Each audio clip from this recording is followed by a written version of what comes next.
I got a lot of overripe plums from my aunt in Nagano that were perfect for jam.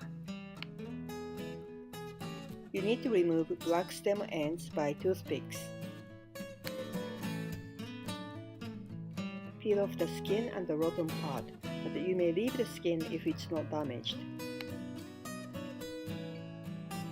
Plums weigh about 2.1 kilograms, so I use about 210 grams of sugar because I like sour jam.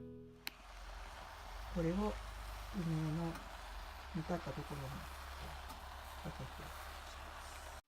The plums get mushy quickly, and be sure to skim the foams because they leave a bitter taste. So this is how it looks like after boiling for 15 minutes. Let me taste it. It's sour, exploding taste. It's great. But let me add 40 grams of sugar to make it just a little bit milder. Remove the remaining foams and let it cool down. Strain the jam, in this case using a steel strainer. Using a wooden spoon or spatula, press the fruits through the strainer until only the seeds remain. So a lot of jam is made, and it's a nice orange color. It's 1250 grams in total. Sterilize the jars in boiling water.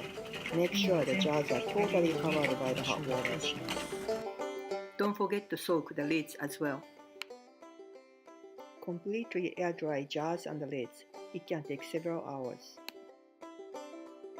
Put the strained jam back in the pan and boil it down. Scrape the bottom to avoid burning. You can see pectin is making the jam syrupy. Put the jam in the jars using a big spoon or a spatula.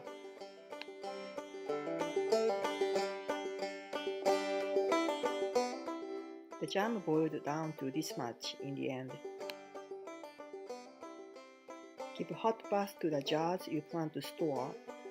Ideally, using a deeper pan to cover them completely in water.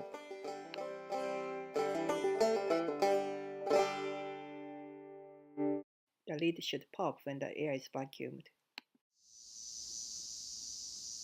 これは次の朝ですけれど、最終的にはジャムはこのような形で収まりました。でちなみにこちらはおばが作ったブルーベリーのジャムと私が3週間前に作った